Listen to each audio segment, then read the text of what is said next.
ओम वेदाहमेतं पुरुषं महान्तं आदित्यवर्णं तमसः परस्तात् त्वमेव विदित्वाति मृत्युमेति नान्यः पन्था विद्यते अनाय। परम सम्माननीय इस विद्यालय के समस्त अध्यापक वृंद और प्यारे विद्यार्थियों, आज हम सबको शिक्षा के महत्व को जानना अत्यंत आवश्यक है। आज हम सबको विद्या के महत्व को जानना, आत्मसात करना और अपने जीवन को पवित्र करना अत्यंत आवश्यक है। और जो समाज, जो देश, जो राष्ट्र अपने आने वाली पीढ़ी को शिक्षित नहीं करती, दीक्षित नहीं करती और पढ़ा लिखा करके योग्य नहीं बनाती, वह राष्ट्र निश्चित रूप से पतन को प्राप्त करता है, कभी श्रेष्ठता को प्राप्त नहीं करता। मैथिली शरण गुप्त जी ने एक बात कही है कि सबसे प्रथम कर्तव्य है शिक्षा बढ़ाना देश में, और शिक्षा बिना ही आज हम सब पढ़ रहे हैं क्लेश में। शिक्षा बिना कोई कभी बनता नहीं सत्पात्र है, और शिक्षा बिना कल्याण की आशा दुराशा मात्र है। बच्चों, जब तक आप पढ़ाई नहीं करेंगे, जब तक आप विद्या अध्ययन नहीं करेंगे और जब तक आपके जीवन में वह विद्या आपके व्यवहार में नहीं दिखेगा, तब तक वह पढ़ाई, वह लिखाई और वह डिग्री इस जीवन में कोई भी उपयोगिता और कोई भी काम का नहीं रह जाता। एक बहुत बड़े विद्वान हुए जिनके व्याकरण शास्त्र को पढ़ करके हम सब वैयाकरण कहलाते हैं, व्याकरणाचार्य कहलाते हैं, महर्षि पतंजलि। महर्षि पतंजलि लिखते हैं कि चतुर्भी प्रकारेण विद्या उपयोगिता भवति।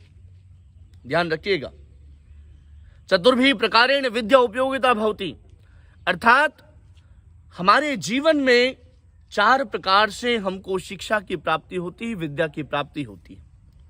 तो पहला है आगम काल। पहला जब हम गुरु के सानिध्य में बैठ करके पढ़ते हैं ना, आप सब पढ़ते हो कि नहीं पढ़ते हो? बोलिए, पढ़ते हो कि नहीं पढ़ते हो? पढ़ते हैं ना। कहाँ पर पढ़ते हो? विद्यालय में पढ़ते हो। किसके समक्ष बैठ के पढ़ते हो? गुरुजी के समक्ष बैठ करके पढ़ते हो। जब आप गुरुजी के समक्ष बैठ करके पढ़ते हो तो उस काल को आगम काल कहा जाता है।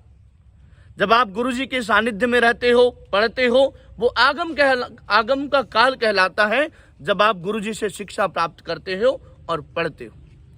और दूसरा काल क्या है? जब आप उसी विद्या को, उसी पढ़े हुए शिक्षा को जब आप गुरुजी से पढ़ करके आने के बाद घर में चिंतन करते हो, घर में मनन करते हो और घर में वापस क्या करते हो जी? स्वाध्याय करते हो। क्या करते हैं? स्वाध्याय करते हैं। तो जो दूसरा काल होता है हम उसे क्या कहते हैं? स्वाध्याय काल कहते हैं। क्या काल कहते हैं? स्वाध्याय काल कहते हैं। और जब स्वाध्याय काल करते हैं, स्वाध्याय करते हैं, तो वो जो हम पढ़ के आते हैं ना, वह विद्या, वह शिक्षा हमारे दिमाग में और तेजी के साथ प्रवेश कर जाता है, अर्थात वह दुगने रफ्तार से हम उसको प्राप्त कर लेते हैं। लेकिन तीसरी बात, जब वही विद्या जब हम पढ़ करके आते हैं, स्वाध्याय करते हैं और स्वाध्याय के बाद अपने गुरुजी को जाकर के सुनाते हैं, तो उसे हम प्रवचन काल कहते हैं। कौन सा काल कहते हैं? प्रवचन। और जब हम प्रवचन काल करते हैं तो जाकर के हम उस विद्या को किसको सुनाते हैं जी? गुरुजी को सुनाते हैं कि नहीं सुनाते हैं? है ना। विद्या ददाति विनयम विनयाति याति पात्रताम, और पात्रत्वाप धर्माप्नोति धनात् धर्म तथा सुखम। हम गुरुजी को जो श्लोक पढ़ाते हैं, गुरुजी, हम उसको घर में याद करते हैं, स्वाध्याय करते हैं, और स्वाध्याय के बाद अपने गुरुजी को क्या करते हैं? जाकर के सुनाते हैं। और सुनाने के बाद चौथा जो काल आता है बेटा, वो काल आता है व्यवहार का। वो कौन सा काल आता है? व्यवहार का। और जब तक हमारे जीवन में, व्यवहार में वह विद्या परिलक्षित नहीं होती, वह विद्या दिखाई नहीं देती, तब तक उस पढ़ाई का, उस लिखाई का, उस विद्या अध्ययन का, उस स्वाध्याय का, उस प्रवचन का, उस आगम काल का कोई औचित्य नहीं रह जाता। अर्थात कहने का तात्पर्य यह है कि जो भी पढ़ो, जो भी लिखो, गुरुजी से जो भी शिक्षा आपको प्राप्त होती है, जब तक वो आपके व्यवहार में नहीं दिखता, तब तक वो विद्या किसी काम की नहीं है। उदाहरण देता हूं, बैंक में पैसा है। बैंक में क्या है जी? पैसा। और आपको आज सामान खरीदना है, काम आएगा बैंक का पैसा? कैसे काम आएगा? आपके हाथों में पैसा नहीं तो दुकान वाला आपको सामान देगा क्या? नहीं। बैंक से जाओगे, पैसा निकालोगे, पैसा आपके हाथ में होगा तब वो काम में आएगा। लेकिन पैसा अगर आपके हाथ में नहीं है तो पैसा कोई काम का है क्या? नहीं। तो जिस प्रकार से वो बैंक में रखा हुआ पैसा आपके कोई काम का नहीं होता जब आवश्यकता पड़ती है, ठीक उसी प्रकार से पुस्तक में लिखी हुई विद्या काम आएगी? नहीं आएगी। वो विद्या जब तक तुम्हारे दिमाग में नहीं रहेगा तब तक कोई काम में आने वाला नहीं है। आपको मैंने कहा कि बच्चों सुनाओ श्लोक, और आपको श्लोक याद ही नहीं है, कोई मतलब का है जी? वो तो पुस्तक में लिखा है। पुस्तक में लिखा है कि नहीं लिखा है? तो पुस्तक में लिखा हुआ विद्या तभी फलीभूत होती है जब आप उसको आत्मसात करते हैं, आपके अंदर में होता है। जब कोई पूछता है तो आप क्या करते हैं? उसको फटाक से बता देते हैं। तो जीवन में ध्यान रखिएगा, आगम काल, पहला काल कौन सा है? आगम काल। दूसरा स्वाध्याय काल, दूसरा कौन सा काल हुआ? स्वाध्याय काल। तीसरा प्रवचन काल, तीसरा कौन सा काल है? प्रवचन काल। और चौथा काल होता है वो व्यवहार काल इति। अर्थात इस संसार में बेटा जो भी तुम पढ़ो, जो भी लिखो, विद्यालय में पढ़ो, बाहर पढ़ो, कहीं पर भी पढ़ो, लेकिन वे समस्त पढ़ाई तभी काम की है जब वो चीजें आपके जीवन में, आपके व्यवहार में दिखाई देता हो। और व्यवहार में यदि वो विद्या नहीं है, वो शिक्षा नहीं है, तो वो विद्या काम की है क्या? कोई काम की नहीं है। तो आप ध्यान रखेंगे अपने जीवन में कि हमको पढ़ना है, हमको लिखना है, हमको स्वाध्याय भी करना है, हमको प्रवचन भी करना है, लेकिन हमारे जीवन के अंदर सबसे अच्छा काम ये होना चाहिए कि समस्त विद्या हमारे व्यवहार में दिखनी चाहिए। किसमें दिखनी चाहिए? और जिसके व्यवहार में शिक्षा नहीं है, जिसके व्यवहार में विद्या नहीं है, वो व्यक्ति कभी भी पढ़ा लिखा माना नहीं जाता, वो संस्कारों से युक्त कभी माना नहीं जाता।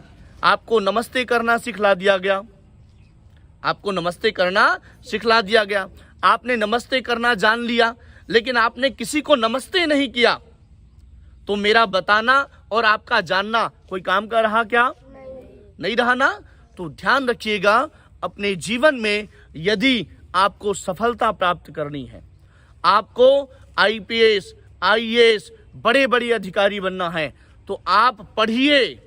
क्या कीजिए जी? पढ़िए। लेकिन पढ़ने के साथ साथ वो आपके जीवन में दिखना भी चाहिए कि आप पढ़े लिखे हो।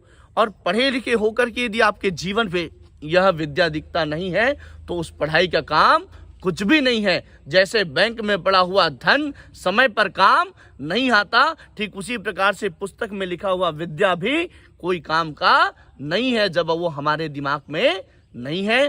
तो आज से आप अपने जितने भी पढ़ाई पढ़ो, उन सभी पढ़ाइयों को अपने व्यवहार में परिलक्षित जरूर करना। शाम को संध्या करना है, सवेरे संध्या करना है, लेकिन संध्या के बाद उसके अर्थों का पठन भी करना है।